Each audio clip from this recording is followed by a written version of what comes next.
আসসালামু আলাইকুম। সবাইকে শুভেচ্ছা জানাচ্ছি। আশা করছি সবাই ভালো আছেন।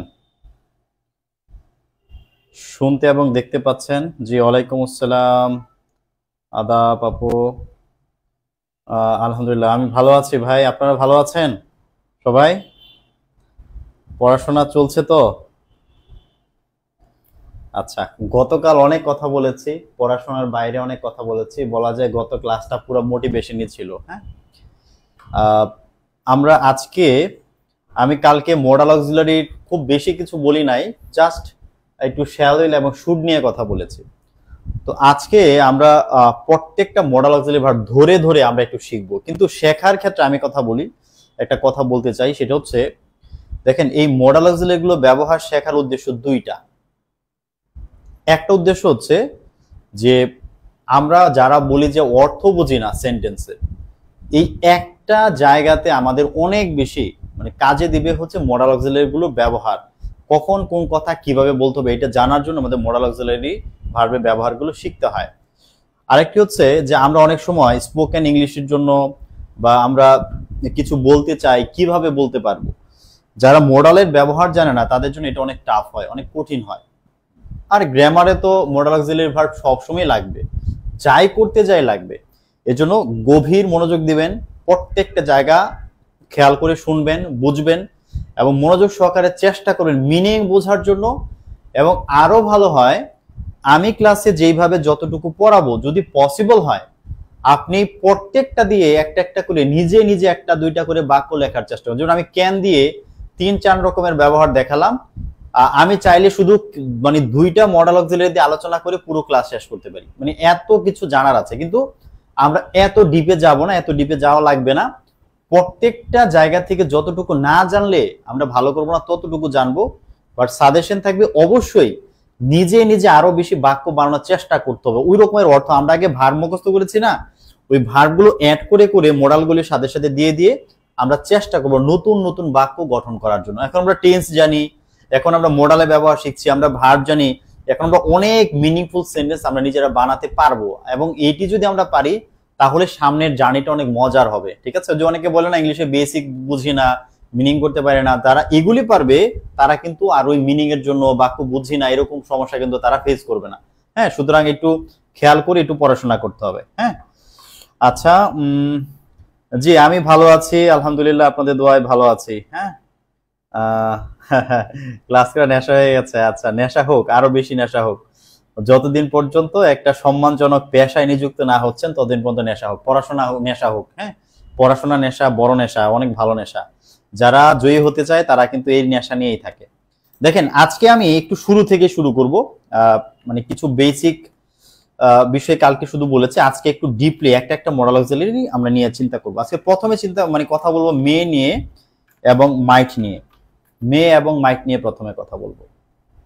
দেখেন আমরা মে মাইট এই দুইটাকে আমরা নর্মালি যেভাবে দেখি আর কি, আমরা যারা স্বাভাবিকভাবে পড়াশোনা যখন করি আমরা যেভাবে দেখি যে মে হচ্ছে প্রেজেন্ট আর মাইট হচ্ছে পাস্ট, আমরা এইভাবে দুইটাকে সামনে রাখি। দেখেন আমরা সামনে অনেক সময় দেখব মেকে মাইট করছি, নির্দিষ্ট একটা জায়গা আছে। যেমন নির্দিষ্ট একটা জায়গা কোথায়, আমি একটা কথা বলি যে ধরেন দেখেন আমি বললাম যে আই থট, আমি ভেবেছিলাম দ্যাট যে ইট মাইট রেইন, আমি ভেবেছিলাম যে বৃষ্টি হতে পারতো, মানে বৃষ্টি হওয়ার সম্ভাবনা ছিল, আমি ভেবেছিলাম যে বৃষ্টি হতে পারে। আচ্ছা, আপনি যখন দেখবেন যে একটি সেন্টেন্সের মধ্যে দুটি অংশ আছে, এগুলো কি, কেন হয়েছে, কি ফ্রেজ কি, ক্লজ কি, আমরা ধীরে ধীরে এই কোর্সের মধ্যে আস্তে আস্তে জেনে যাব, সমস্যা নেই। কিন্তু এখন শুধুমাত্র খুব বেসিক ছোটখাটো করে বলতেছি, অল্প অল্প করে মনে রাখতে হবে। হ্যাঁ, আমরা এরকম যখন সেন্টেন্স পাবো, এই মাঝখানে দ্যাট, এটা হচ্ছে একটা কনজাংশন। কেন কনজাংশন? সে আগের একটি সেন্টেন্স এবং পরের একটি সেন্টেন্সকে যুক্ত করেছে।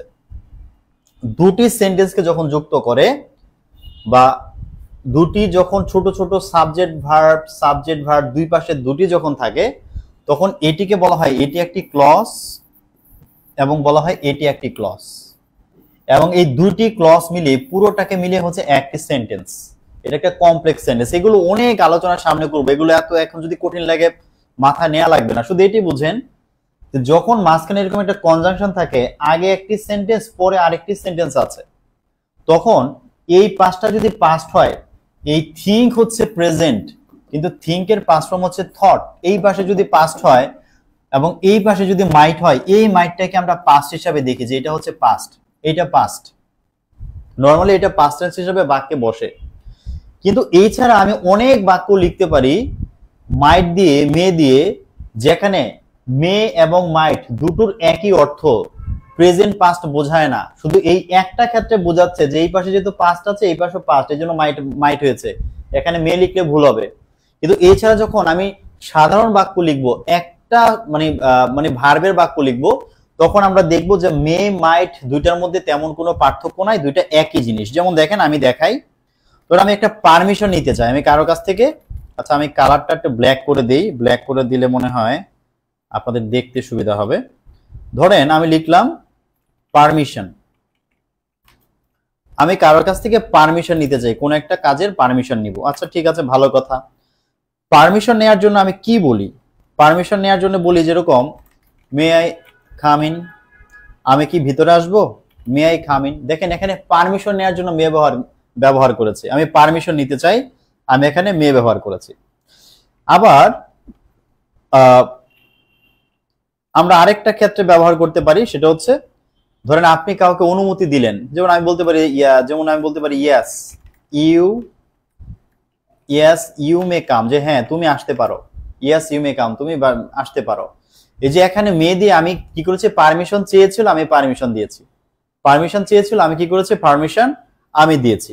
তো এরকম পারমিশন দেয়া নেয়ার ক্ষেত্রে আমরা কি করতে পারি, আমরা মে ব্যবহার করব। আবার দেখেন আরেকটা হচ্ছে পসিবিলিটি। পসিবিলিটি মানে হচ্ছে কিছু একটা হওয়ার সম্ভাবনা। এই সম্ভাবনা বোঝাতে আমরা মেও ব্যবহার করতে পারি, মাইটও ব্যবহার করতে পারি। হ্যাঁ, মেও ব্যবহার করতে পারি, মাইটও ব্যবহার করতে পারি। এবং এই মে এবং মাইট যখন আমরা ব্যবহার করব, এই দুইটা দিয়ে প্রেজেন্টও বোঝাবে ভাই, আবার ফিউচারও বোঝাবে, দুইটা মিনিং এ দিয়ে বোঝানো যাবে। আপনি মানে প্রেজেন্টও বোঝাতে পারেন, মাইটও বোঝাতে পারেন। গভীর মনোযোগ কিন্তু। হ্যাঁ, আমরা প্রেজেন্ট ফিউচার দুইটাই আমরা একটা বাক্য দিয়ে ব্যবহার করতে পারবো। অনেকে না বুঝতে পারে না যে আমি পারি, আমি পারবো, পারি মানে এখন পারি প্রেজেন্ট, আর আমি পারবো ভবিষ্যতে পারবো, দুইটার বাক্য কি আলাদা হবে?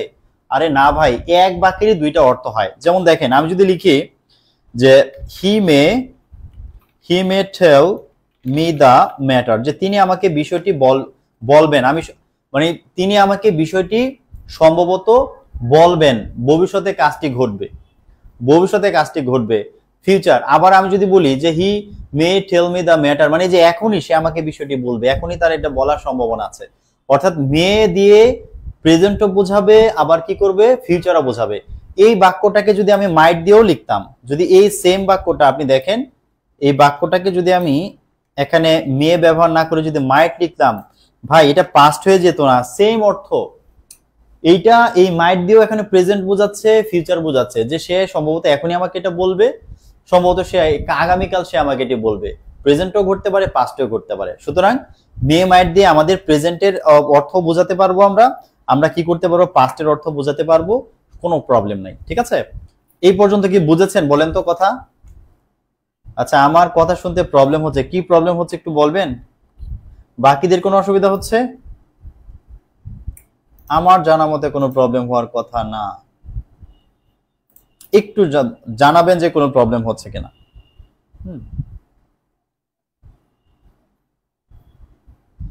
আচ্ছা, এখন শুনেন, তাহলে আমরা শিখলাম মে মাইট আসলে একইভাবে আমরা ব্যবহার করতে পারি, একইভাবে দুটো আমরা ব্যবহার করতে পারি। যে আরেকটা বাক্য লাস্ট, এটা দেখে আমরা মে মাইট।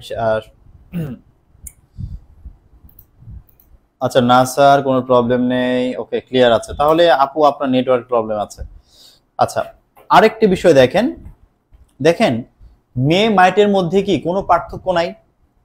আপনারা ফর্মাল আর ইনফর্মাল কথাটি বুঝেন? ফর্মাল এবং ইনফর্মালের কথাটি বুঝেন? দেখেন ইনফর্মাল বোঝাতে আমরা নর্মালি হচ্ছে কোথাও মে ব্যবহার করি, আর ফর্মাল কথা বোঝাতে আমরা সাধারণত সেখানে মাইট ব্যবহার করি। ঠিক আছে, এইটার মানেটা কি আমি একটু বুঝাই। ফর্মাল এবং ইনফর্মাল ল্যাঙ্গুয়েজ বা ফর্মাল ইনফর্মাল ওয়ার্ডস, আপনি এরকম অনেক কথা ইংলিশে শুনবেন, প্রায় শুনবেন স্কুলের মধ্যে বা কলেজের মধ্যে, বা আমরা যখন সামনে লেটার লিখবো, এক ধরনের লেটার আছে, যেটাকে আমরা ওই যে স্কুলের বা কলেজের প্রিন্সিপালের কাছে লিখি, অ্যাপ্লিকেশনকে বলা হয় ফর্মাল লেটার, অফিসিয়াল একটা ব্যাপার। আর ইনফর্মাল হচ্ছে আমার ব্যক্তিগত কাজে আমি যেটা লিখি, বন্ধুকে চিঠি লিখি, বন্ধুকে একটা ছোট একটা নোট পাঠালাম, এগুলো হচ্ছে ইনফর্মাল, ব্যক্তিগত কাজে আমি ব্যবহার করি। ইংরেজিতে প্রচুর শব্দ আছে, প্রচুর মানে বিষয় আছে যে কোনটা আমি ফর্মালি বলবো, কোনটা আমি ইনফর্মালি বলবো। যেমন দেখেন, কলেজের প্রিন্সিপালের সাথে দেখা, আপনি হয়তো তাকে বলবেন আসসালামু আলাইকুম স্যার, আপনি কেমন আছেন, অথবা বলবেন হ্যালো স্যার, আপনি এটা বলবেন, কিন্তু নিশ্চয়ই হাই বলবেন না। হাই আপনি বলবেন আপনার বন্ধুকে, হাই বন্ধু, আপনি বন্ধুকে হাই বলবেন। হাই হচ্ছে আমাদের এখানে ইনফর্মাল, আর হ্যালো বা আসসালামু আলাইকুম এটা হচ্ছে ফর্মাল, ঠিক আছে? তো ইংলিশে মেয়েটাকে ইনফর্মাল মানে সব কাজে ব্যবহার করে, আর মাইটা হচ্ছে ফর্মাল কাজে ব্যবহার করে। হ্যাঁ, যেমন যদি আপনাদেরকে আমি বলি, যেমন ধরেন আপনি কাউকে প্রশ্ন করতে চান, may I come in sir, may I come in sir, আপনি যদি এইটা লেখেন প্রবলেম নাই, মে আই কাম ইন এইটা বলতে পারেন। কিন্তু আপনি যদি বলেন মাইট আই কাম ইন, আমি কি আসতে পারি, এইটা কি হবে, আরো পোলাইট বুঝাবে, পোলাইটনেস বুঝায় যে আপনি আরো ভদ্রভাবে কাউকে প্রশ্ন করছেন। তার মানে মে মাইট দিয়ে আসলে শুধু ছোট্ট একটা পার্থক্য আছে, একটা দিয়ে কি বোঝায়, একটা দিয়ে বোঝায় যে আমি মানে একটু আন্তরিকতা কম, আর একটা আন্তরিকতা বেশি, একটু ভদ্রতা বেশি, এটা দুটার মধ্যে পার্থক্য, আর তেমন কোনো পার্থক্য নেই। ওকে, আমার মনে হয় এটা নিয়ে আপনাদের প্রবলেম হবে না। আর কয়েকটা বিষয় একটু বলি, সেটা হচ্ছে আমরা আরেকটা জায়গাতে এটার ব্যবহারটা খুব বেশি পাবো, সেটা হচ্ছে উইশ করা। হ্যাঁ, মানুষকে আমরা যদি কিছু উইশ করতে চাই, এই উইশের ক্ষেত্রে বা মানুষের জন্য হোপস, কোন একটা আশা করছে, এই ক্ষেত্রে আমরা কি করি, আমরা মে মাইট আমরা ব্যবহার করি।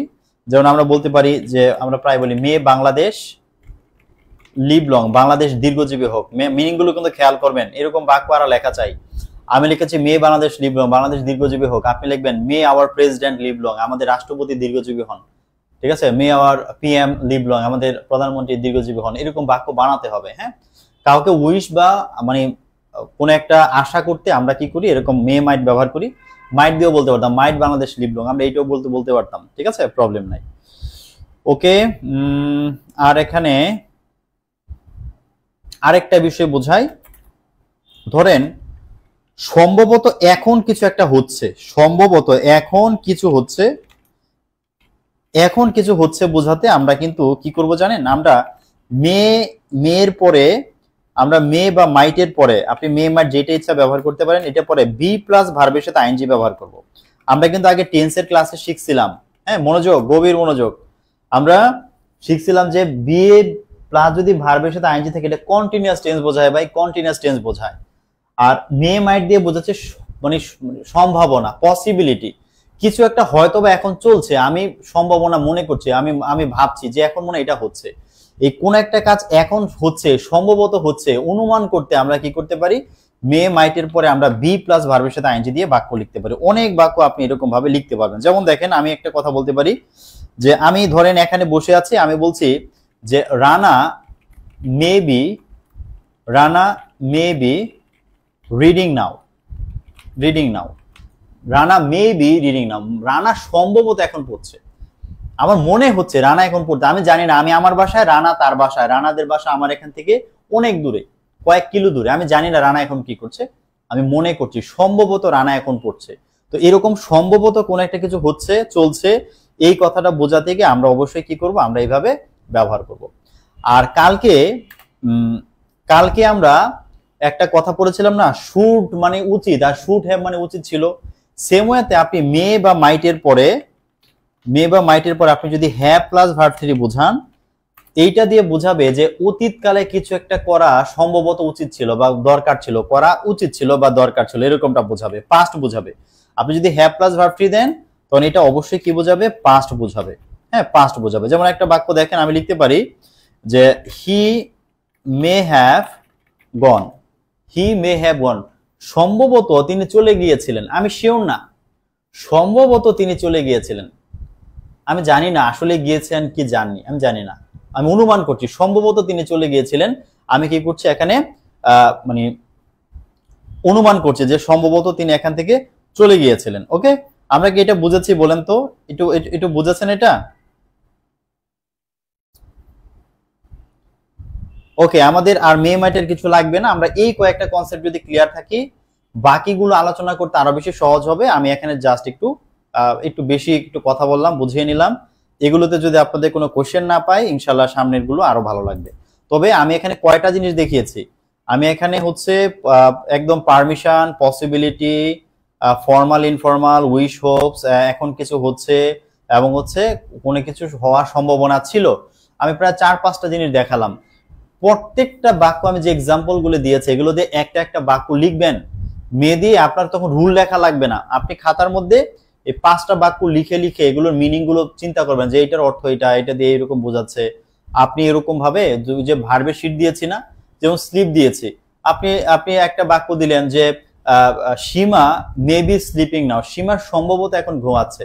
আপনি এরকম ভাবে বাক্য বানান, বেশি বেশি বাক্য লিখেন, তাহলে আপনার ইংলিশের এই যে ওয়ার্ড মিনিং বুঝতে সমস্যা, সেন্টেন্স বুঝতে সমস্যা, এগুলো দূর হবে, তখন আরো ভালো আপনি লিখতে পারবেন। ঠিক আছে? আচ্ছা, এটা গেল। এরপর আসেন ক্যান। আমরা ক্যানের ব্যবহারটা একটু শিখি। ক্যান, হ্যাঁ, ক্যান মানে হচ্ছে পারা, পারি। ওকে, ক্যান মানে হচ্ছে পারি। তো ক্যানের আমরা কি কি ক্ষেত্রে ব্যবহার করি দেখেন। ক্যানের একটা ব্যবহার হচ্ছে আমরা ক্যান দিয়েও মানুষের পারমিশন চেতে পারি।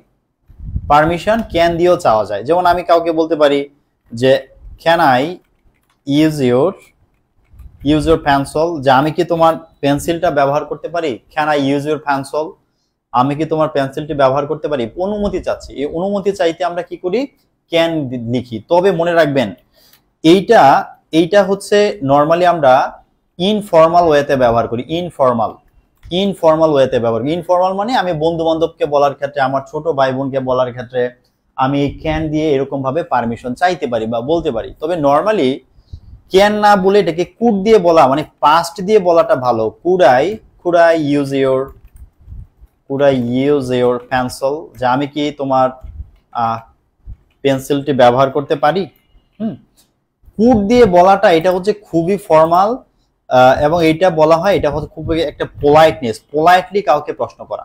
হ্যাঁ, পোলাইটলি কাউকে কোশ্চেন করার ক্ষেত্রে আমরা কুড ব্যবহার করি।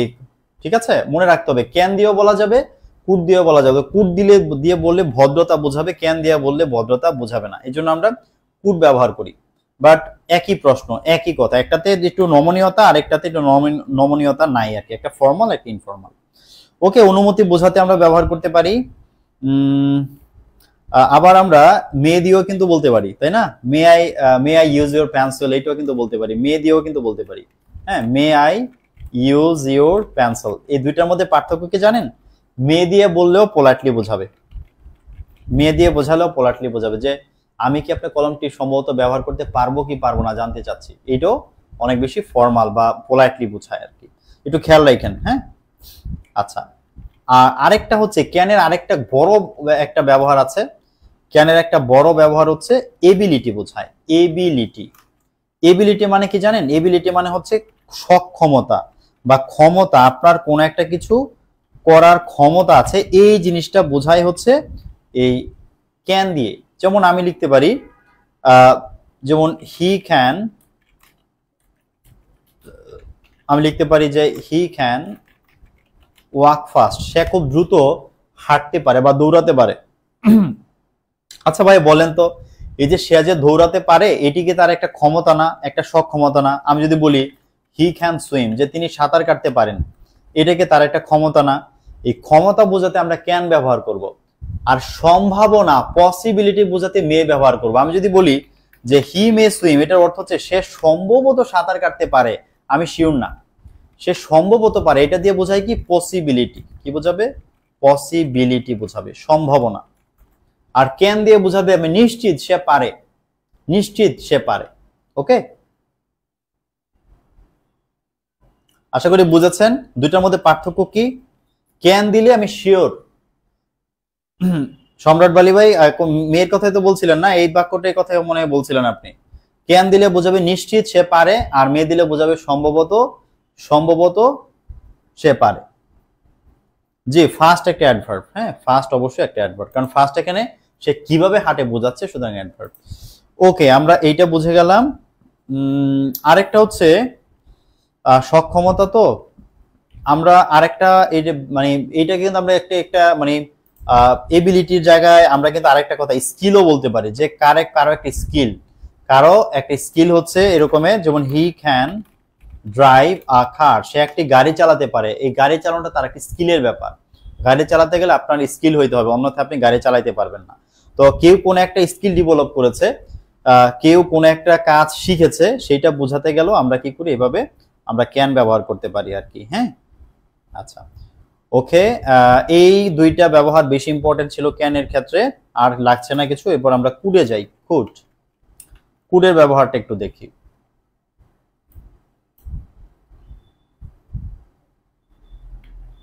দেখেন, কুডের ব্যবহারে গেলে প্রথম যে বিষয়টি মাথায় আসবে সেটি হচ্ছে, আগেই আমি ইতিমধ্যে বলে ফেলেছি যে পারমিশন বোঝাতে কিন্তু আমরা কুড ব্যবহার করি। যেমন আমি বলতে পারি যে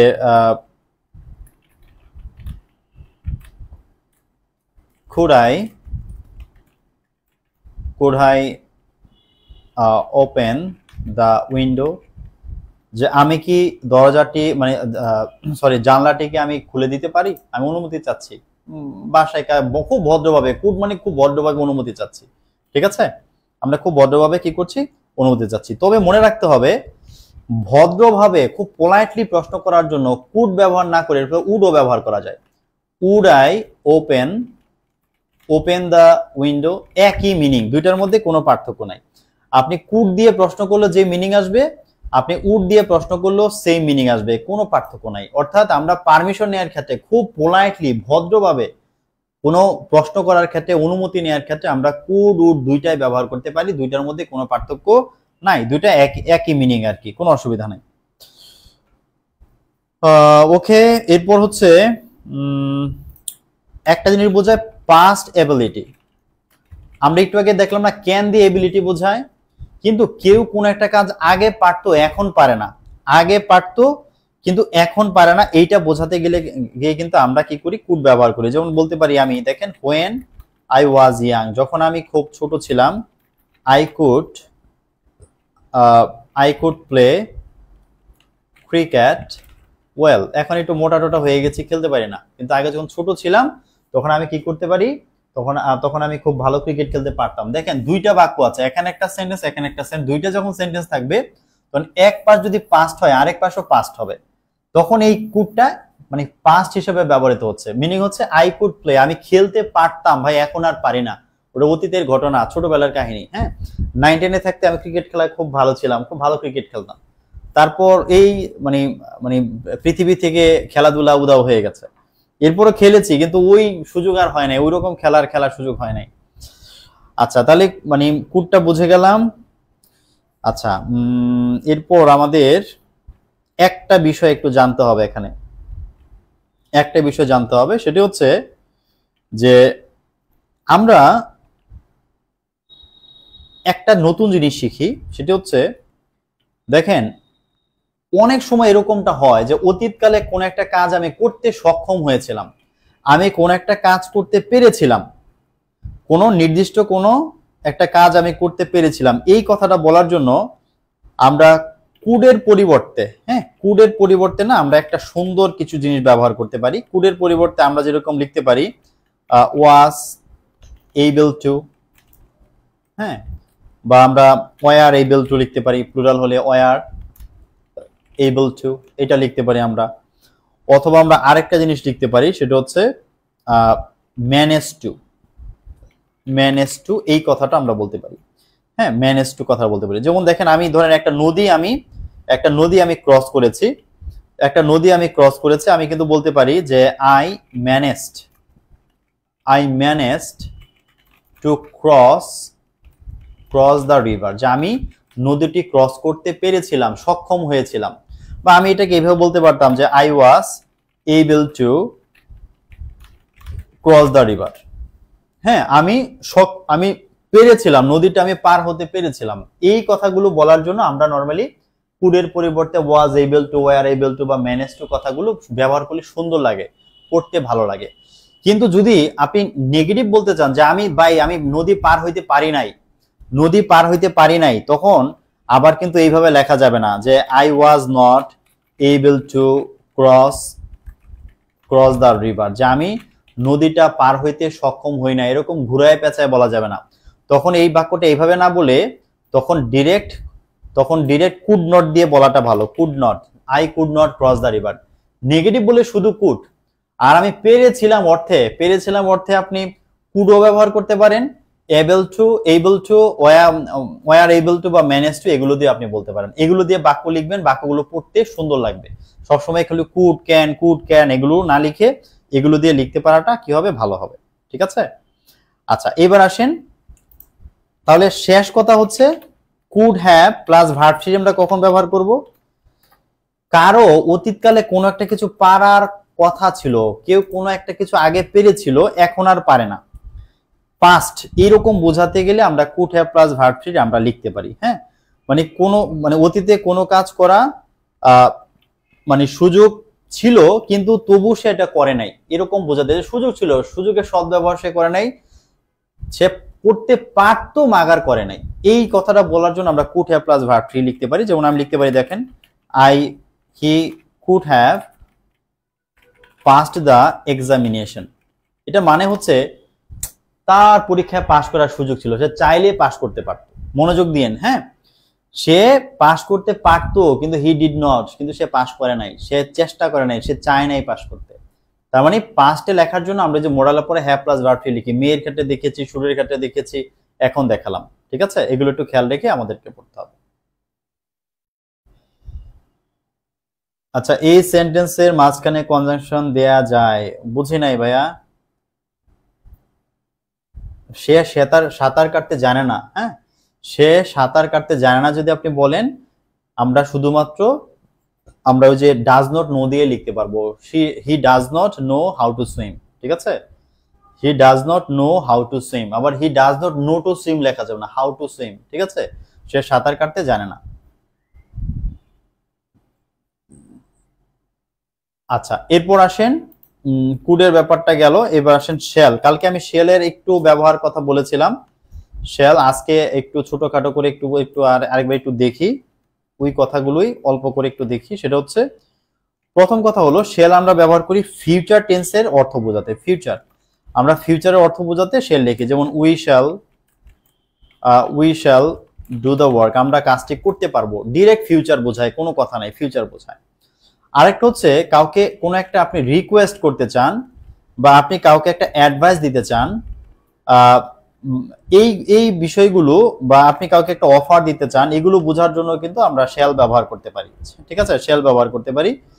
যেমন আপনি যদি একটু খেয়াল করেন, যেমন আমি বলতে পারি যে shall I keep the book, আমি কি বইটা রাখতে পারি, এখানে রিকোয়েস্ট করছে যে ভাই আমি কি বইটা রাখতে পারবো, shall I keep the book, আমি কি বইটা রাখতে পারি। এখানে আমরা কি করছি, কারো একটা অনুমতি চাচ্ছি বা রিকোয়েস্ট করছি আর কি। হ্যাঁ, এরকম ভাবে আমরা শ্যাল ব্যবহার করতে পারি। আবার আমরা বলতে পারি যে ধরেন, যেমন অ্যাডভাইসের একটা বাক্য দেখেন, which one shall I take, যে আমার কোনটা নেওয়া উচিত। হ্যাঁ, which one shall I take, আমার কোনটা নেওয়া উচিত। এখানে না আমি একটা অ্যাডভাইস চাচ্ছি, কারো কাছে একটা অ্যাডভাইস চাচ্ছি, ভাই আমি কোনটা নিব, অ্যাডভাইস দেন তো আমাকে, অ্যাডভাইস চাচ্ছি। তো এরকম ভাবে অ্যাডভাইস, অফার, এরকম ক্ষেত্রে আমরা কি করতে পারি, শ্যাল ব্যবহার করতে পারি। তবে শ্যালের সবচাইতে গুরুত্বপূর্ণ ব্যবহার যেটা আমরা শিখেছি, আই এবং উইর সাথে সবসময় শ্যাল বসবে। তবে কাউকে কমান্ড দেওয়া অর্থে, আপনি কাউকে কমান্ড দিবেন, হ্যাঁ, আপনি কাউকে কমান্ড দিবেন, এই কমান্ড দেওয়ার ক্ষেত্রে কিন্তু বা বাধ্যতামূলক কাউকে কিছু করতে হবে বোঝাতে কিন্তু আমরা যে সেকেন্ড পারসন আছে, সেকেন্ড পারসন কি ইউ, এবং যত থার্ড পারসন আছে কি হি, শি, ইট, দে বা যে কোনো নাম, এগুলো হচ্ছে থার্ড পারসন। এই থার্ড পারসনের সাথে আমরা শেল ব্যবহার করতে পারবো। গতকালকে আমি দেখেছিলাম ম্যান্ডেটরি শেল, মানে অবশ্যই করতে হবে, সেই ক্ষেত্রে আমরা শেল ব্যবহার করব। যেমন আমি লিখতে পারি, দেখেন, যেমন ইউ শ্যাল বি পানিশড, তোমাকে অবশ্যই শাস্তি দিতে হবে। ইউ এর সাথে কিন্তু শ্যাল বসে না, কিন্তু বাধ্যতামূলক বোঝাতে আমরা শ্যাল দিতে পারি, ইউ শ্যাল বি পানিশড, তোমাকে অবশ্যই শাস্তি দিতে হবে। যেমন আমি লিখতে পারি, you shall carry out my order, তোমাকে অবশ্যই আমার অর্ডার মেনে চলতে হবে, পালন করতে হবে, অন্যথায় খবর আছে। দ্য কলেজ শ্যাল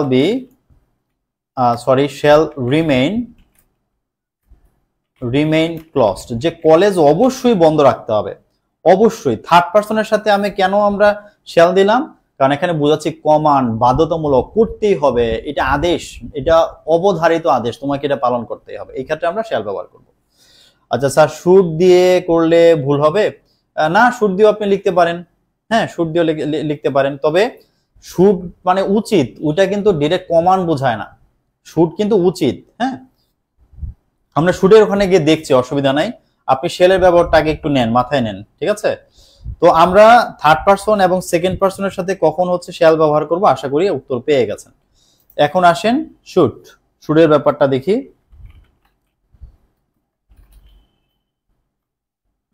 আচ্ছা, শুডের ব্যাপারটা দেখেন, আমরা কিন্তু শেলের আরেকটা ব্যবহার জানি, ওটা আমি বলি নাই। হ্যাঁ, শেলের আরেকটা ব্যবহার কিন্তু জানি আমরা, ওই যে ফিউচার কন্টিনিউয়াস করার জন্য, হ্যাঁ, ফিউচার কন্টিনিউয়াস করার জন্য কিন্তু আমরা শ্যাল বি ব্যবহার করি, মনে আছে? শ্যাল বি ব্যবহার করি, যেমন উই শ্যাল বি রিডিং, আমরা পড়তে থাকবো। ফিউচার কিন্তু কন্টিনিউয়াস হয়, এটা খুব মেজর কিছু না, এটা আমরা টেন্সে শিখে গেছি। শুড মানে উচিত, কালকে বলেছি। শুড দিয়ে প্রথমত যেটা বোঝায় সেটা হচ্ছে অব্লিগেশন মানে হচ্ছে, বা অব্লিগেশন আমরা আমরা বলি ডিউটি, আমাদের যে দায়িত্ব আছে সেই দায়িত্ব বোঝাতে আমরা শুড ব্যবহার করি। যেমন আমরা বলি, যেমন I should look after my parents, যে আমাকে আমার বাবা মার দেখাশোনা করা উচিত। I should look after my parents, এটা না বলে নিজেকে নিজের পরামর্শ না দিয়ে আমরা ইউ দিয়ে লিখি, মেনকে সুন্দর হবে। You should look after your parents, তোমার উচিত তোমার বাবা মায়ের দেখাশোনা করা, কাউকে উপদেশ দিচ্ছি, কারো দায়িত্বের কথা মনে করিয়ে দিচ্ছি যে তোমার উচিত হচ্ছে তোমার বাবা মায়ের দেখাশোনা করা। তো এই ক্ষেত্রে আমরা কি করব, অবশ্যই শুড ব্যবহার করব। আবার আমরা এটাকে অ্যাডভাইসও বলতে পারি, ডিউটি না বলে আমরা যদি বলি যে এটাকে অ্যাডভাইস, আমি কাউকে অ্যাডভাইস দিয়েছি ভাই, সেটাও কিন্তু হয়, আমি কাউকে অ্যাডভাইস দিয়েছি যে তোমার উচিত হচ্ছে তোমার বাবা মায়ের দেখাশোনা করা। ওকে, তারপর আরেকটা হচ্ছে পোলাইট রিকোয়েস্টের ক্ষেত্রে আপনি যখন কাউকে খুব ভদ্রভাবে প্রশ্ন, মানে কোন একটা অনুরোধ করতে চান, তখন আপনি শুড ব্যবহার করতে পারেন। Should I watch a movie, যে আমি কি একটি মুভি দেখতে পারি, তখন খুব পোলাইটলি রিকোয়েস্ট করার জন্য আমরা শুড ব্যবহার করতে পারি। আপনি শেলও ব্যবহার করতে পারেন, shall I watch a movie, shall দিলেও প্রবলেম নাই, শুড দিলেও প্রবলেম নাই, দুইটা একই কথা বোঝাবে আর কি। ওকে, আচ্ছা, আরেকটা জিনিস বলি, এটা আমাদের না রাইট ফর্ম অফ ভার্বের একটা গুরুত্বপূর্ণ নিয়ম, আশঙ্কা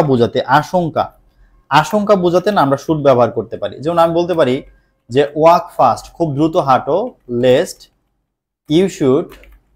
you should miss the train, যে তুমি তাড়াতাড়ি হাঁটো ভাই, তাড়াতাড়ি হাঁটো, নয়তো ট্রেনটা মিস করে ফেলবে, আশঙ্কা করতেছি, সন্দেহ করতেছি ট্রেনটা চলে যাবে রেখে। হ্যাঁ, এরকমের আশঙ্কা বোঝালে তখন শুড ব্যবহার করা যায়। হ্যাঁ, walk fast lest you should miss the train, আশঙ্কা বোঝালে আমরা এরকমের শুড ব্যবহার করব। শুডের আরেকটা জিনিস হচ্ছে, চাইলে আসলে অনেক কিছু পড়ানো যায়, হ্যাঁ, কিন্তু অনেক পড়াতে গেলে তো এই মোডাল অক্সিলারিতে আমাদের কয়েক ক্লাস লেগে যাবে, কিন্তু এত আবার লাগবেও না। আচ্ছা স্যার, হোয়াই শুড আই, এই সেন্টেন্সের মিনিং কি স্যার? হোয়াই শুড আই, এটার মিনিং হচ্ছে মানে আমি কেন, হ্যাঁ, হোয়াই শুড আই, আমার এটা করা লাগবে কেন, আমার এটা করা উচিত কেন, এরকম বোঝাচ্ছে। হ্যাঁ, আচ্ছা, দেখেন শুডের আরেকটা বিষয় হচ্ছে যে শুড দিয়ে আমরা তো অনেক সময় মনে করি যে শুড মানেই পাস্ট, কিন্তু শুড দিয়ে কিন্তু আপনি প্রেজেন্ট, পাস্ট, ফিউচারের যে কোনো কিছুই কিন্তু আপনি লিখতে পারেন, যে কোনো কিছুই লেখা যায়। অর্থাৎ আপনার যে কোনো একটা অনুমান বোঝাতে গেলে, মানে বোঝানোর জন্য কিন্তু আপনি শুড দিয়ে বাক্য লিখতে পারেন। এইটার খুব বেশি একটা ব্যবহার নাই, আমি তবুও ছোট্ট করে একটু বলি, সেটা হচ্ছে যেমন আমি লিখতে পারি যে হি শুড বি রিডিং নাও। খেয়াল করেন,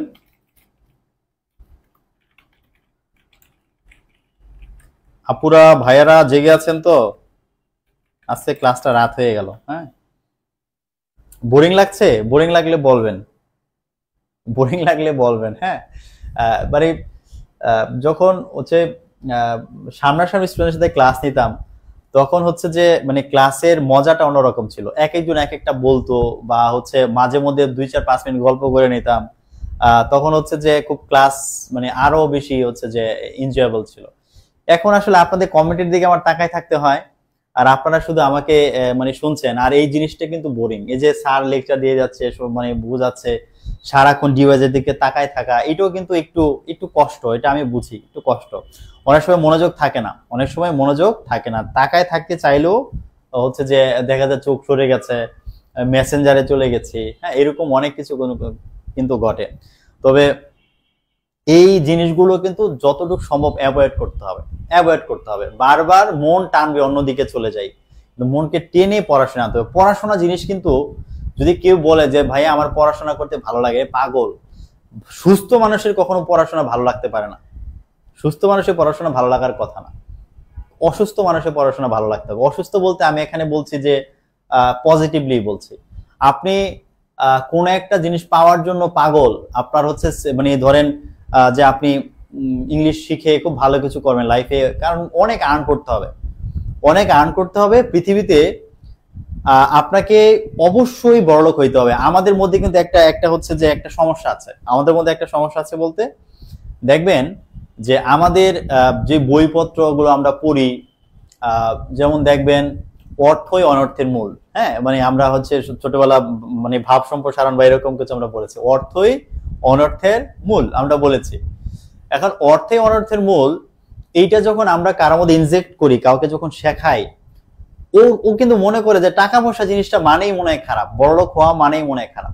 অথচ আপনি যখন ডিপলি ভাবেন, আপনি দেখবেন যে আপনি যদি মুসলিম হন, আপনার ধর্মই আপনাকে ইন্সপায়ার করছে তুমি বড়লোক হও। আপনার ধর্মই আপনাকে ইন্সপায়ার করছে তুমি ভালো লাইফ লিড করো। আল্লাহ কিন্তু বলে নাই যে তুমি তুমি হচ্ছে যে আমার নামাজ রোজা করো আর সারাক্ষণ কান্নাকাটি করো, আল্লাহ কিন্তু এটা বলে নাই। আল্লাহ বলছে তার যে আদেশ আছে পালন করে দুনিয়ায় আপনাকে বিচরণ করতে বলেছে। আল্লাহ বলেছে যে আগে মানে দুনিয়ার মধ্যে আপনাকে বরকত চাইতে হবে আল্লাহর কাছে, তারপর হচ্ছে আখেরাতে, তারপর জাহান্নাম থেকে আপনাকে মুক্তি চাইতে হবে। আরো যদি সুন্দর করে বলি, আমাদের ইসলাম ধর্মের যে ইবাদত গুলো আছে, আপনি দেখেন নামাজ গরিব মানে হচ্ছে মানে গরিব ধনী সবাই পড়তে পারবে। রোজা ধনীরা তো অবশ্যই, গরিবরা তো অবশ্যই রোজাকে অনেক অ্যাপ্রিসিয়েট করে, প্রবলেম নাই। তারপর ধরেন যে আপনি যদি বলেন যে আপনার যে যে আপনার তাওহিদ বা ইমানি শক্তি থাকতে, বিশ্বাস থাকতে হবে, ওকে, এটা সবারই লাগবে। কিন্তু আপনি যদি বলি যে কুরবানি দেন, আপনি কি গরিব মানুষ কুরবানি দিতে পারবে? যদি বলি যে জাকাত দিতে, একটা ইসলামের তো এই যে কুরবানি জাকাত এগুলো বেশি ইম্পর্টেন্ট ইবাদত, আপনি গরিব হলে কি আপনি জাকাত দিতে পারবেন? আপনি কি হজে যাইতে পারবেন? আপনি যদি গরিব হন, আপনি কিন্তু কোনোভাবেই কিন্তু আপনি এই কাজগুলো করতে পারবেন না। অর্থাৎ আপনি যদি গরিব হন, আপনি ধর্ম ঠিক মতো পালন করতে পারবেন না। আপনার অনেকগুলো ইবাদত আপনাকে রেখেই মরতে হবে। আর যদি আপনি ধনী হন, আপনি যদি ধনী হন, তাহলে আপনি দেখবেন যে আপনি ওই ধর্মটাকেও ঠিক মতো পালন করতে পারছেন। তার মানে এখানে ধর্মই আপনাকে ইন্সপায়ার করছে, আপনাকে বড়লোক হইতে হবে, ধর্মই আপনাকে ইন্সপায়ার করছে। তার মানে অনেক টাকা পয়সার মালিক হইতে হবে, আর টাকা পয়সার মালিক হইতে গেলে পড়াশোনা করতে হবে। আমাদের দেশে পড়াশোনার বাইরে কিছু নাই। এই জন্য মনোযোগ যত এদিক সেদিক সরে যাক, টেনে আনতে হবে, ঠিক আছে, টেনে নিয়ে আসতে হবে পড়াশোনার মধ্যে, নয়তো হবে না। আচ্ছা, ঘুম আসতেছে না? আচ্ছা, ঘুম পাবে, স্বাভাবিক, রাত হচ্ছে তো ঘুম পাবে। বেশি ঘুম পেলে ঘুমিয়ে যান, কালকে সকালে দেখে নেবেন। হ্যাঁ, আচ্ছা, সুদ খাওয়া হারাম, এইটা ভাই এখন পৃথিবী অর্থনীতি চলে গেছে হচ্ছে মানে ইসলাম ধর্মের মানে বাইরে যারা অন্য ধর্মের তাদের হাতে, এই জন্য আসলে এখন পৃথিবীটা এরকম হয়ে গেছে, কিছু করার নাই। হ্যাঁ, স্বর্ণ মুদ্রা, রূপ মুদ্রা, যদি ওই ওই ধাতব মুদ্রাগুলি চলতো, তাহলে পৃথিবীর অবস্থা আজকে এমন হতো না। আচ্ছা। আপু ঘুম পেলে ঘুমান, চৈতি আপু ঘুম পেলে ঘুমান, হ্যাঁ, ঘুম পেলে ঘুমান। আচ্ছা, I can go but why should I? হ্যাঁ, মানে আমি যেতে পারি, আমি যেতে পারতাম, কিন্তু আমি কেন যাব, মানে মিনিংটা এরকম হবে আর কি। আচ্ছা, মাস্টার জাহাঙ্গীর কি বলেছিল? হুম,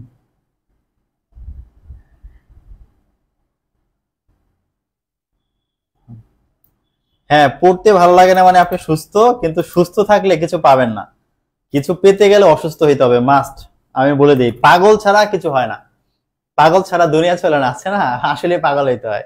নয়তো এই যারা বিসিএস ক্যাডার হচ্ছে, ইউনিভার্সিটিতে চান্স হচ্ছে, ভাই একদিনে 8 ঘন্টা 10 ঘন্টা 12 ঘন্টা 16 ঘন্টা কেমনে পরে, পাগল না হলে আমাকে বুঝান। অবশ্যই অসুস্থ হইতে হবে, অসুস্থ না হলে আপনি আপনি হচ্ছে কিছু পাবেন না, কিন্তু আমি বারবার বলি, হ্যাঁ, অসুস্থ হইতে হবে। দেখেন শুডের এই পর্যন্ত গেল, হি শুড বি রিডিং নাও, তার এখন মানে পড়তে থাকা উচিত, এটা মিনিং হচ্ছে তার এখন পড়তে থাকা উচিত আর কি, এটা বোঝাচ্ছে। আচ্ছা, এরপর আসেন লাস্ট যেটা বলতে চাই, যে আমি কালকে বলেছিলাম যে উচিত ছিল বোঝাতে, উচিত ছিল অতীত মানে পাস্ট বোঝায়, উচিত ছিল, এই উচিত ছিল বোঝাতে কিন্তু, উচিত ছিল বোঝাতে কিন্তু আমরা শুডের পরে কি করি, আমরা have, should have plus verb three ব্যবহার করি, শুড হ্যাভ প্লাস হচ্ছে ভার্ব থ্রি কিন্তু ব্যবহার করি যখন আমরা দেখি উচিত ছিল বোঝাচ্ছে, উচিত ছিল বোঝাচ্ছে। যেমন আমি লিখতে পারি, যেমন দেখেন, he should have read sincerely, যে তার ঠিক মতো পড়াশোনা করা, আন্তরিকতার সাথে পড়াশোনা করা উচিত ছিল, কিন্তু করে নাই, করে নাই বলে এসএসসি ফেল, করে নাই বলে এসএসসি ফেল। ফলে ম্যাথেই নাকি ফেল করছে প্রায় 1,88,000-এর মতো এসএসসিতে এবার। হ্যাঁ, আচ্ছা, শুডের আর কিছু লাগবে না, হ্যাঁ, শুডের আর কিছু দরকার নেই। উইলের প্রথম কথা হচ্ছে উইল দিয়ে বোঝায় ফিউচার, ফিউচারে কিছু একটা করবো, এটা দিয়ে উইল দিয়ে বোঝায়। যেমন ইউ উইল ডু ইট, তুমি এটা করবে, ও ফিউচার বোঝায়, এটা আমরা বুঝি, সমস্যা নাই। তারপরে হচ্ছে আরেকটা জিনিস হচ্ছে, এই জিনিসগুলো না লাগবে না, এই যে ধরেন যে prediction, you will do it, আমি অনুমান করছি যে তুমি সামনে এটা করবা, প্রেডিকশন আমাদের এগুলো মানে আলাদা করে পড়া লাগবে না, এই ইউ উইল ডু এর মধ্যে প্রেডিকশন আছে, মানে আমি মানে বুঝতে পারছি যে তুমি কিছু একটা করো, অনুমান করতে পারছি, ঠিক আছে। আরেকটা হচ্ছে পোলাইট রিকোয়েস্ট, হ্যাঁ, রিকোয়েস্ট বোঝাতে আমরা যখন কাউকে খুব পোলাইটলি কিছু রিকোয়েস্ট করতে চাই, উড দিয়ে করা ভালো, তবে পোলাইট রিকোয়েস্ট করতে কিন্তু আমরা উইল দিয়েও কিন্তু মানুষকে প্রশ্ন করি, বা মানে উইল দিয়ে আমরা অনেক সময় বলি, যেমন will you post the letter for me, যে তুমি কি আমার জন্য চিঠিটা একটু পোস্ট করে দিবা কষ্ট করে, তুমি কি আমার জন্য এই চিঠিটা একটু কষ্ট করে পোস্ট করে দিবা, এরকম ভাবে বোঝানোর জন্য কিন্তু আমরা উইল ব্যবহার করতে পারি। হ্যাঁ, ওকে, উইলের আর আমাদের কিছু লাগবে না, আর বাকি যেগুলো আছে এগুলো এইগুলোর মধ্যেই চলে আসে। বইয়ের মধ্যে আর অনেক কিছু লেখা আছে, ইনটেনশন, অ্যাজাম্পশন, এরকমের অনেক কিছু বইয়ের মধ্যে আপনারা দেখলে পাবেন, কিন্তু ওগুলো লাগবে না, কারণ এগুলো সবগুলোর মধ্যে ওগুলো চলে আসে। যেমন মানে আমি যদি বলি যে আই উইল গো দেয়ার, এটা তো আমার কি ইনটেনশন, ইচ্ছা বোঝাচ্ছে যে আমি ওখানে যাব, এটা আমি করব, বুঝাচ্ছে, তো ওগুলো আমাদেরকে আলাদা করে পড়তে হবে না, আমরা এগুলো পারবো। যেগুলো একটু ব্যতিক্রম মিনিং এর ক্ষেত্রে এগুলো আমরা একটু দেখি। উডের অলরেডি আমি কয়েকটা বিষয় বুঝাই ফেলছি, সেটা হচ্ছে পোলাইট রিকোয়েস্ট, এটা আমি অলরেডি কয়েকবার বলছি। পোলাইট রিকোয়েস্ট এখন মনে হয় বেশি কিছু বলা লাগবে না, যেমন বলতে পারি যে would you please tell me your name, যে আপনি কি দয়া করে আপনার নামটা আমাকে একটু বলবেন। হ্যাঁ, would you please tell me your name, আমরা এইভাবে উড দিয়ে পোলাইট রিকোয়েস্ট আমরা করতে পারি। তারপর হচ্ছে আমরা মানুষকে অফার করতে পারি, বা আমরা ইনভাইট করতে পারি, হ্যাঁ, ইনভাইটেশন করতে পারি মানুষকে কিছু একটা করার জন্য। যেমন আমরা বলি যে would you mind taking a cup of tea, যে আপনি কি দয়া করে এক কাপ চা খাবেন। কি সুন্দর করে অফার করছি, এক কাপ চা খেতে বলছি, কত সুন্দর করে, কেউ আমার একটু বলে না, হ্যাঁ, ক্লাসের টাইম মানে চা খেতে ইচ্ছে করে, কিন্তু কেউ খাওয়ায় না, এরকম আর কি। হ্যাঁ, would you mind taking a cup of tea, আপনি কি দয়া করে এক কাপ চা খাবেন, অনেক সুন্দর করে যদি কেউ বলে ভালো লাগে, তাই না। তো এরকম উড ইউ মাইন্ড আমরা খুব পোলাইটলি কাউকে প্রশ্ন করার জন্য আমরা কি করি, আমরা ব্যবহার করি। ওকে, এটা গেল। আর হচ্ছে একটা হচ্ছে প্রিফারেন্স বুঝেন। প্রিফারেন্স মানে হচ্ছে অনেক বেশি পছন্দ করা, অনেক বেশি কোনো কিছু পছন্দ করলে উড দিয়ে সেটাকে বলতে হয়। যেমন আমি বলতে পারি যে আই উড লাইক, যে আমার ইচ্ছা হয় to have a cup of coffee, ঠিক আছে, যে আমার খুব ইচ্ছা হয় আমি এক কাপ কি করব, কফি খাবো, মানে আমার খুব এক কাপ কফি খাওয়ার ইচ্ছা করছে, যে উড লাইক দিয়ে বোঝায় আমার প্রচন্ড ইচ্ছা, অনেক পছন্দ, অনেক ভাল লাগবে এখন যদি আমি এক কাপ কি করতে পারি, এক কাপ কফি খেতে পারি। I would like to have a cup of coffee, এটা হচ্ছে প্রিফারেন্স বা অনেক পছন্দ করা বোঝাতে আমরা উড লাইক কথাটা আমরা ব্যবহার করব, অনেক পছন্দ করা বোঝাতে। অধিকতর পছন্দ করছি এই বিষয়টা বোঝাতে আমরা উড লাইক কথাটা ব্যবহার করি। ওকে, লাস্ট কথা হচ্ছে আমরা আরেকটা জিনিস না ব্যবহার করি, এটা হচ্ছে উডের পরে অনেক সময় রেদার ব্যবহার করি, উড রেদার আর হচ্ছে উড সুনার। দুইটার মধ্যে কোনো পার্থক্য নাই, তবে উড রেদারটা বেশি ব্যবহৃত হয়। এই দুইটার অর্থ হচ্ছে কি বরং, এবং এগুলো দিয়েও কোন একটা পছন্দ করা, কোন একটা কাজ মানে অনেক বেশি পছন্দ করা বোঝায়। কোন একটা কাজ আমি অনেক পছন্দ করি সেইটা বোঝাতে গিয়ে হচ্ছে আমরা উড রেদার বা উড সোনার ব্যবহার করি। গভীর মনোযোগ দেন, বুঝেন ভালো করে। উড রেদার উড সোনার প্রচুর ব্যবহার করতে হবে। কমপ্লিটিং সেন্টেন্স আছে না, এই উড রেদার উড সোনার কিন্তু লাগবে। এই দুটার অর্থ বরং এবং অনেক বেশি পছন্দ করা বোঝায়। যেমন দেখেন, আমি বলতে পারি যে হি উড রেদার ডাই, সে বরং মরে যাবে, দেন ব্যাক, তবুও ভিক্ষা করবে না। He would rather die than beg, এই উড রেদারের পরে এটা একটা মোডাল অক্সিলারি, তো এটার পরে ভার্ব ওয়ান বসে, দেন এর পরেও এখানে একটা ভার্ব ওয়ান বসে। হ্যাঁ, মূলত হি উড রেদার ডাই দেন, এখানে হি উড মানে হি এর এখানে একটা সাবজেক্ট হি আছে, বাট হিটা এখানে কি হয় না, লেখা হয় নাই, হি লেখা হয় নাই। মূলত বাক্যটা হচ্ছে হি উড রেদার, এখানে উড রেদার মানে বরং, সে বরং, হি উড রেদার ডাই, সে বরং মরে যাবে, দেন ব্যাক, ভিক্ষা করার চেয়ে সে বরং মরে যাবে। তার মানে সে বেশি পছন্দ করছে কোনটা, মরে যাওয়া পছন্দ করছে, কিন্তু ভিক্ষা করাটা পছন্দ করছে না। এই যে অনেক বেশি পছন্দ করা, এই অর্থে আমাদেরকে উড রেদার ব্যবহার করতে হবে। যদি আপনার ইচ্ছে হয় যে আমি উড রেদার দিব না ভাইয়া, আমি এখানে উড সোনার দিব, নো প্রবলেম, আপনি উড রেদার উড সোনার আপনি যেইটা দেন, দুটার মধ্যে কোনো পার্থক্য নাই। তবে নর্মালি হচ্ছে উড রেদারটা বেশি ব্যবহার করা হয়। ঠিক আছে, উড রেদার উড সোনার গেল। এরপর হচ্ছে মাস্টের কথা শুনেন। দেখেন, মাস্টের যেই কথা, হ্যাভ টু, হ্যাজ টু একই কথা। আর এই তিনটা জিনিসের পাস্ট ফর্ম হচ্ছে হ্যাড টু। এই তিনটা জিনিসের পাস্ট ফর্ম হচ্ছে হ্যাড টু, এটা হচ্ছে পাস্ট। আপনি যেটা মাস্ট দিয়ে বলতে পারবেন, আপনি সেটা হ্যাভ টু দিয়ে বলতে পারবেন, আপনি সেটা হ্যাজ টু দিয়ে বলতে পারবেন। আবার must, have two, has to এগুলো দিয়ে প্রেজেন্ট এবং ফিউচার বোঝায়, এগুলো দিয়ে সবগুলো দিয়ে প্রেজেন্ট এবং ফিউচার বোঝায়, হ্যাড টু দিয়ে পাস্ট বোঝায়। এবং এগুলোর ব্যবহারগুলো এমন যে আমি অবশ্যই আমাকে কিছু একটা করতে হবে, অব্লিগেশন, বা আমাকে বাধ্যতামূলক কিছু একটা করতে হবে। অব্লিগেশন শব্দের অর্থ হচ্ছে বাধ্যতামূলক, অব্লিগেশন। এই অব্লিগেশন বোঝায় অবশ্যই কিছু একটা করতে হবে। যেখানে আমি বলতে পারি যে you must obey your teacher, তোমাকে অবশ্যই তোমার টিচারকে মেনে চলতে হবে, অবশ্যই তোমার টিচারকে মেনে চলতে হবে। আপনি যদি এটা না বলে, আপনি যদি বলেন যে you have to obey your teacher, তোমাকে অবশ্যই তোমার টিচারকে মেনে চলতে হবে, কোনো অসুবিধা নাই, কোনো অসুবিধা নেই, দুইটা একই কথা। আবার আমি যদি বলি যে হি মাস্ট কাম হিয়ার, তাকে এখন অবশ্যই আসতে হবে, আপনি এটা না বলে যদি বলেন he has to come here, তাকে এখানে অবশ্যই আসতে হবে, একই মিনিং। আপনি হ্যাজ টু দিয়ে দিল যে অর্থ হবে, মাস্ট দিয়ে দিল কি হবে, একই অর্থ হবে। এখন আপনি যেটা ইচ্ছা আপনি ব্যবহার করতে পারেন, এটা দিয়ে আমাদের এরকম অব্লিগেশন বোঝায় আর কি। হ্যাঁ, অবশ্যই করতে হবে। আর আপনি যদি চান এই জিনিসগুলোকে আপনি বিভিন্নভাবে ব্যাখ্যা করবেন, যে আমি এগুলোকে দিয়ে, ধরেন আমি বুঝালাম যে এগুলোতে আমি কাউকে উপদেশ দিচ্ছি, অ্যাডভাইস দিচ্ছি। যেমন আমি বললাম যে you must take more exercise, তোমাকে আরো বেশি ব্যায়াম করতেই হবে, মাস্ট করতেই হবে, উপদেশ দিয়েছি, মাস্ট দিয়ে আমি এখানে উপদেশ দিলাম। এরকম ভাবে আপনি উপদেশ দিতে পারেন। আপনি হচ্ছে কাউকে ডিটারমিনেশন, আপনার মনের মধ্যে যে বিষয়গুলো আছে আপনি সেই ডিটারমিনেশন বুঝাইতে পারেন। যেমন আপনি বলতে পারেন যে I must see him punished, আমি তাকে অবশ্যই দেখতে চাই যে তিনি শাস্তি পেয়েছেন। আপনি মানে একদম দৃঢ় সংকল্প ভাবে বলছেন আমি দেখতে চাই যে তাকে কি করা হয়েছে, শাস্তি দেওয়া হয়েছে। এরকম ভাবে আপনি এটা ব্যবহার করতে পারেন। আর কোন একটা কিছু অতীতকালে করা দরকার ছিল, অবশ্যই করা দরকার ছিল বোঝাতে আমরা মাস্টের পরে হ্যাভ প্লাস ভার্ব থ্রি ব্যবহার করতে পারি। যেমন আমি বলতে পারি যে ইউ মাস্ট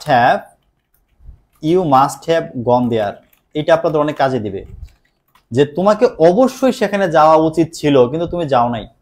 এখানে মাস্ট দিয়ে বোঝাচ্ছে তোমাকে অবশ্যই সেখানে যাওয়া উচিত ছিল। শুড দিলে তো শুধু বোঝায় তোমার সেখানে যাওয়া উচিত ছিল, you should have gone there, তোমার সেখানে যাওয়া উচিত ছিল। আর মাস্ট হ্যাভ গন দেয়ার মানে তোমার অবশ্যই সেখানে যাওয়া উচিত ছিল কিন্তু তুমি যাও নাই। ঠিক আছে, কথা কি বুঝেছি আমরা? আচ্ছা, এখন আসেন যে এই যে আমরা হ্যাভ টু হ্যাজ টু যে লিখলাম, এগুলোর না আর একটু অন্য রকমের ব্যবহার আছে, এগুলোর একটু অন্য রকমের ব্যবহার আছে, এইটা একটু আমরা দেখি। আচ্ছা, এটা হচ্ছে যে স্যার অনেকে তো দেখি যে ইউ মাস্ট টু ব্যবহার করে, you he must have to এরকম ভাবে তো বলা যাবে না ভাই। আপনি হ্যাভ টুর সাথে শ্যাল ব্যবহার করতে পারবেন, যেমন যেমন মানে I shall have to do it, future বোঝাতে I shall have to do it. আপনি দেখেন I shall have to do it, এটি আমাকে অবশ্যই করতে হবে, ফিউচারে লিখতে পারি এরকম ভাবে, শ্যালের সাথে লিখতে পারি, কিন্তু মাস্টের সাথে নর্মালি হচ্ছে হ্যাভ টু হ্যাজ টু ব্যবহার করা হয় না, নর্মালি অন্য মডেলগুলোর সাথে ব্যবহার করতে হয়, কারণ মাস্ট আর হ্যাভ টুর একই অর্থ, একই অর্থ। ঠিক আছে,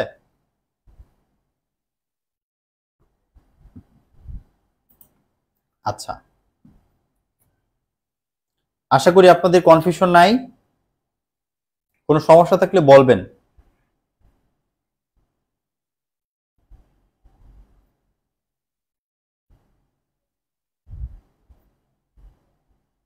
ওকে, লাস্ট একটা কথা বলি, হ্যাড টু দিয়ে কি বোঝায়?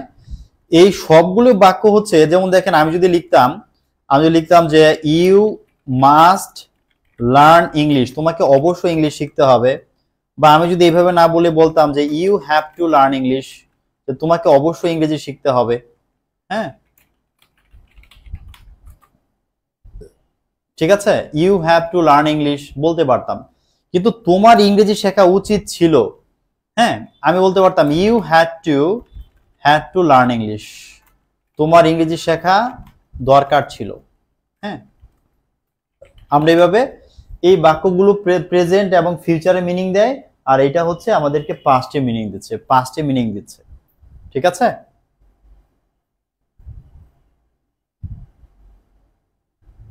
আশা করি বুঝেছেন। I shall have to do it, আরেকটা বাক্য লিখে দিচ্ছি, you will have to do the work, হ্যাঁ। আমরা ফিউচার যদি বোঝাতে চাই হ্যাভ দিয়ে, তখন আমরা শ্যাল উইল ব্যবহার করব বা অন্য মডেল ব্যবহার করব, মাস্ট ব্যবহার করব না, মাস্ট এবং শ্যালের একই অর্থ, ঠিক আছে। ওকে আপু, চা খেতে পারলে ভালোই হইতো, হ্যাঁ, অনেক রাত হয়েছে, গলা ব্যথা করছে, বেশি জোরে কথা বলি তো। আপনাকে অনেক ধন্যবাদ।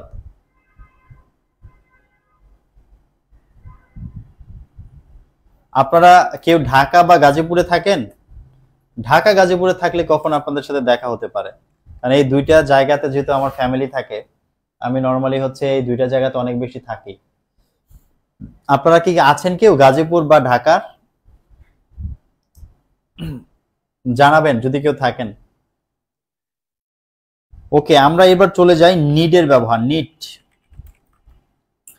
নিড এইটাকে না দুই ভাবে ব্যবহার করা যায়, আগেও আপনাদেরকে দেখিয়েছি যে আই নিড আ পেন, এটাকে বলা হয় প্রিন্সিপাল ভার্ব বা মেইন ভার্ব, প্রিন্সিপাল ভার্ব বা এটাকে মেইন ভার্ব বলা হয়, প্রিন্সিপাল ভার্ব বা মেইন ভার্ব। আবার আমরা লিখতে পারি যেমন I need buy a pen, আমার একটি কলম কেনা দরকার, এখানকার নিডটা হচ্ছে মোডাল অক্সিলারি ভার্ব, এটা হচ্ছে মোডাল অক্সিলারি ভার্ব, ঠিক আছে। I need buy a pen, এটা হচ্ছে মোডাল অক্সিলারি ভার্ব। তো নিড মানে হচ্ছে দরকার হওয়া, নিডের অর্থটা কি হয়? নিডের অর্থ হচ্ছে কোনো কিছু দরকার হওয়া, ঠিক আছে, এটা হচ্ছে নিড।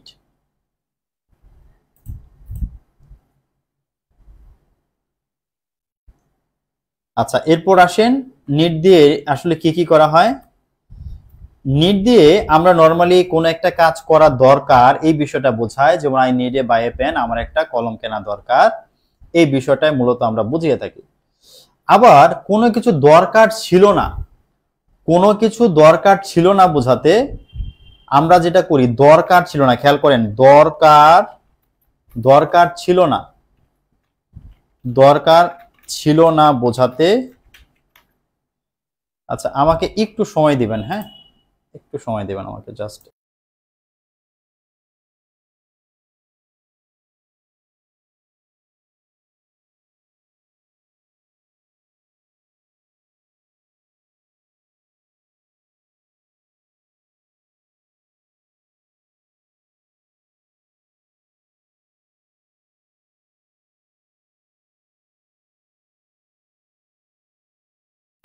দেখেন দরকার ছিল না বোঝাতে আমরা যেটা করব, দরকার ছিল না বোঝাতে আমরা সবসময় ওই যে আগের মতো নিডের সাথে না, নিডের সাথে আমাদের এখন নট ব্যবহার করতে হবে। নিড নট হ্যাভ প্লাস হচ্ছে ভার্ব থ্রি ব্যবহার করতে হবে। দরকার ছিল না, অতীতকাল যদি বোঝাতে যায় ভাই এইটা আমার করা দরকার ছিল না। আপনি যদি এইটা বোঝাতে চান যে I need buy a pen, আমার একটা কলম কেনার দরকার, আপনি এইভাবে প্রেজেন্টে বলবেন। আবার আপনার কলম কেনার দরকার নাই, আপনি বলবেন I need not buy a pen, I need not buy a pen, আমার একটা কলম কেনার দরকার নাই। এটা প্রেজেন্ট বোঝাচ্ছে আমার কলম কেনার দরকার নাই। কিন্তু যদি পাস্ট বোঝায় দরকার ছিল না, তখন আপনাদের অবশ্যই এই হ্যাভ প্লাস ভার্ব থ্রি দিয়ে লিখতে হবে। যেমন আমি লিখতে পারি you need not have gone there, তোমার সেখানে যাওয়ার দরকার ছিল না, গিয়ে তো লাগাইছো ঝগড়া। You need not have gone there, তোমার সেখানে যাওয়ার দরকার ছিল না। এই দরকার ছিল না বোঝাতে আমরা অবশ্যই হ্যাড নট প্লাস হচ্ছে ভার্ব থ্রি ব্যবহার করব। কমপ্লিট। আচ্ছা আমাদের হচ্ছে কক্সবাজারে আছেন না, কক্সবাজার কোথায় ভাই? যদি সি বিচ এর কাছাকাছি থাকেন তাহলে তো আমাদের সুবিধা হয়, আপনার সাথে গিয়ে মিট করে আসতে পারবো। আচ্ছা তাই ঢাকা আসতেই পারেন নাই। আচ্ছা চৈতি আপু সমস্যা নাই, ঢাকা একদিন আসবেন। যদি বড় চাকরি বাকরি করার ইচ্ছে থাকে ঢাকা তো আসতেই হবে, হ্যাঁ টুডে অর টুমরো আসতেই হবে। রাজশাহী যাব দেলোয়ার হোসেন ভাই, রাজশাহী একসময় ঘুরতে যাব, রাজশাহীর দিকে অনেক দাওয়াত পড়ে আছে, একসময় যাব। আচ্ছা আসেন, আমাদের বেশি নাই। হ্যাঁ ডিয়ার এই ভার্বটা একটু খেয়াল করেন, ডিয়ার, হ্যাঁ এটার ব্যবহারটা না একটু খেয়াল করতে হবে। এই ডিয়ার ভার্বটার এইটাও না নিডের মতো, এইটা একদম সেম নিড। এইটাকে আপনি দেখবেন কখনো প্রিন্সিপাল ভার্ব হচ্ছে, আবার কখনো এটাকে আমরা মেইন ভার্ব হিসেবে ব্যবহার করতে পারি। তবে মূল বিষয় যেটা আমরা নর্মালি যে বিষয়টা দেখি সেটা হচ্ছে এটা না সাধারণত ইন্টারোগেটিভ বাক্য, ইন্টারোগেটিভ অথবা অথবা এটা দিয়ে ইন্টারোগেটিভ অথবা নেগেটিভ বাক্য লেখা হয়। ইন্টারোগেটিভ বা নেগেটিভ বাক্য লেখার জন্য আমরা কি করি, ডেয়ার কথাটা ব্যবহার করি। দুইটা, একটা হচ্ছে ইন্টারোগেটিভ আর একটা হচ্ছে নেগেটিভ। যেমন এক্সাম্পল যদি আপনাদের দেখাই, যেমন আমি বলতে পারি হি ডেয়ার নট ডু ইট, এটার মানে হচ্ছে সে এটি করার সাহস পায় না। হি ডেয়ার নট ডু ইট, সে এটি করার সাহস পায় না। এটা মোডাল অক্সিলারি আর এটা হচ্ছে মেইন ভার্ব। মোডাল অক্সিলারি হলে কিন্তু অ্যাজ দেয়া যায় না, হ্যাঁ হি ডেয়ার্স লেখা যাবে না। হি ডেয়ার নট ডু ইট, সে এটা করার সাহস করে না, এটা একটা অ্যাসার্টিভ বা নেগেটিভ বাক্য আর কি, নেগেটিভ বাক্য। আবার আমি লিখতে পারি ডেয়ার হি ডু ইট, সে কি এটা করার সাহস পায়, সে কি এটা করার সাহস করবে, সে কি এটা করতে পারবে, এরকম বোঝানোর ক্ষেত্রে আমরা এইভাবে লিখি আর কি।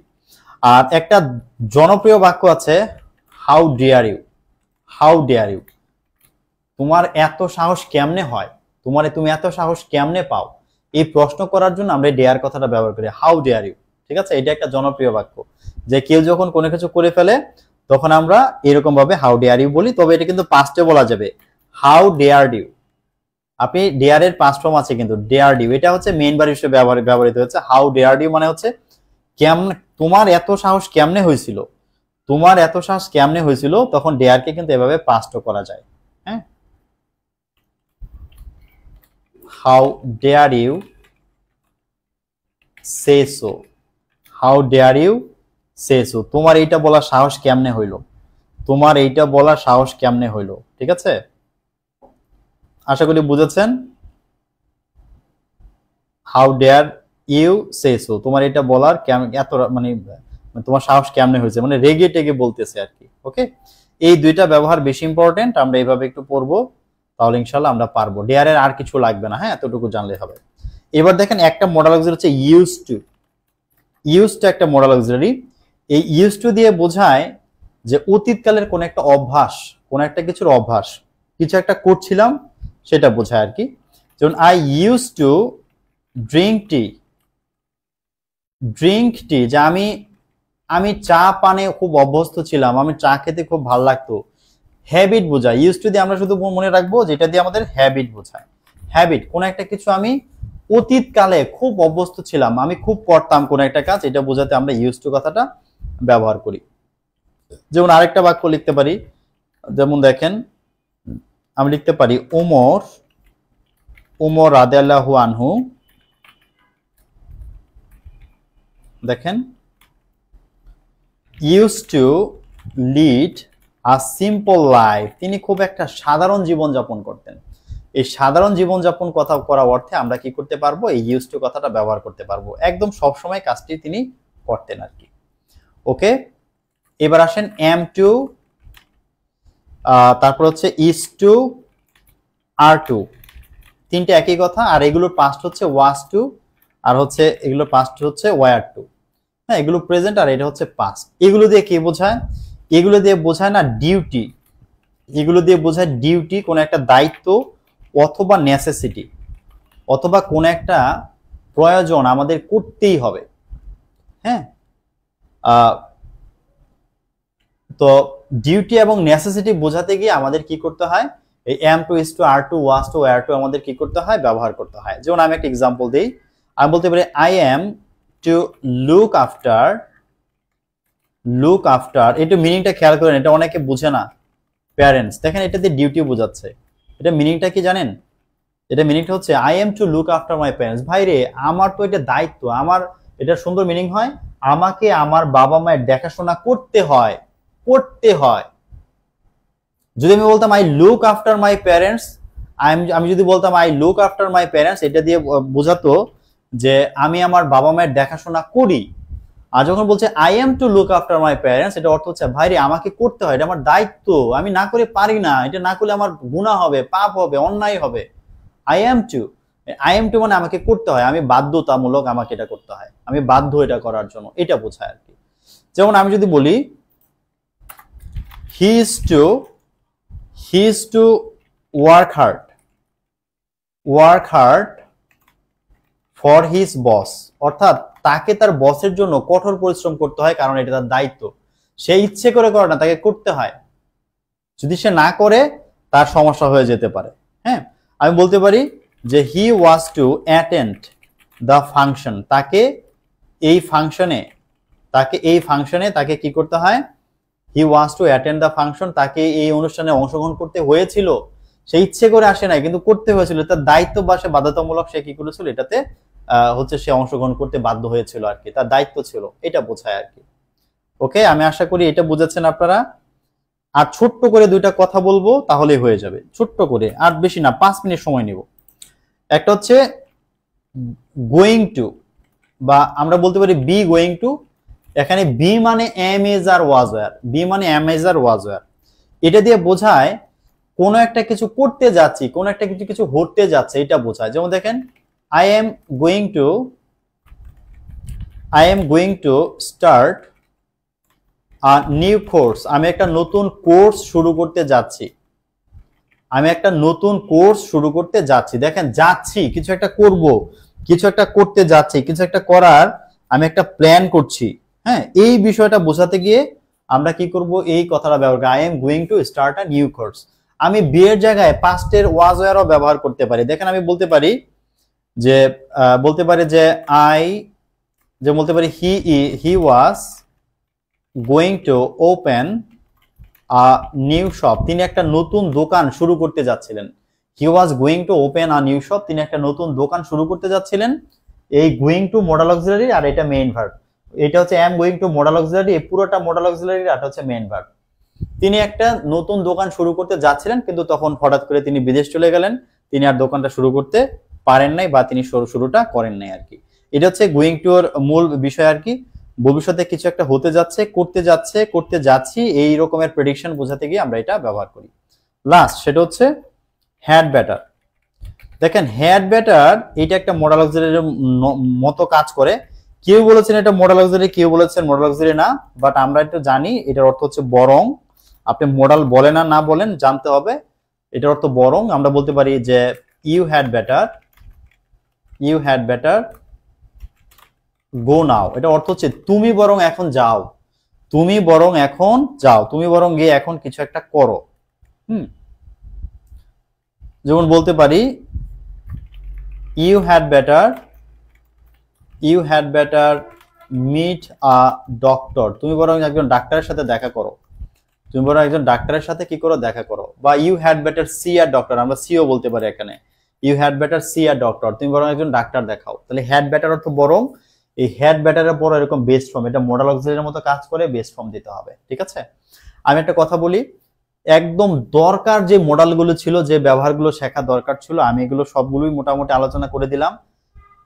আর এগুলোর বাইরে 10% বিষয় আছে, সেগুলি হচ্ছে আমাদের জন্য অনেক বেশি ইম্পর্টেন্ট না, কিন্তু ওগুলো যখন আমরা পড়তে থাকবো মাঝে মধ্যে আমাদের চোখে আসবে।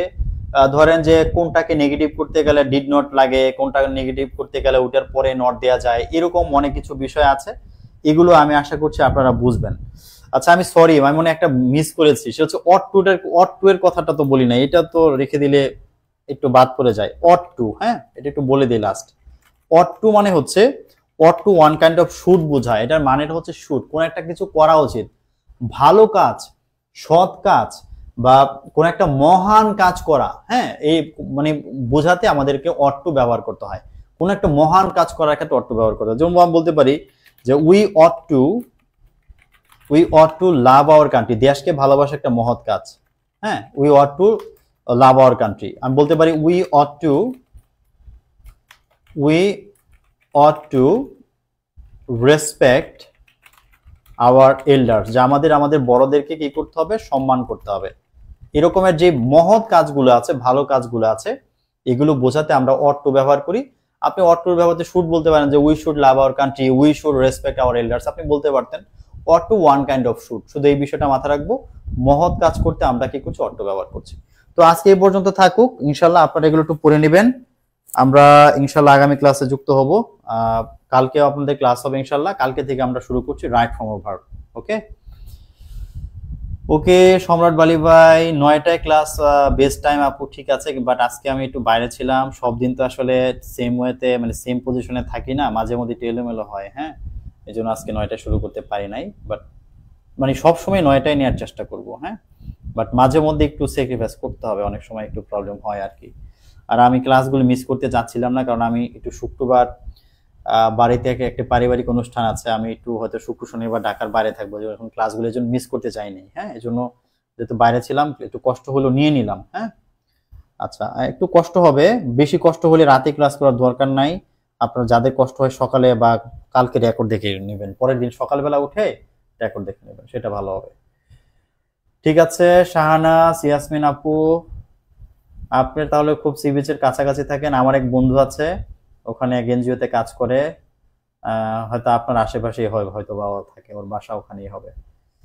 আচ্ছা, ইনশাল্লাহ দেখা হবে দেলোয়ার হোসেন ভাই, আপনারা তাহলে ভালো থাকবেন ইনশাল্লাহ। কথা হচ্ছে আগামী দিন। জি, শুভরাত্রি, হ্যাঁ, আসসালামু আলাইকুম।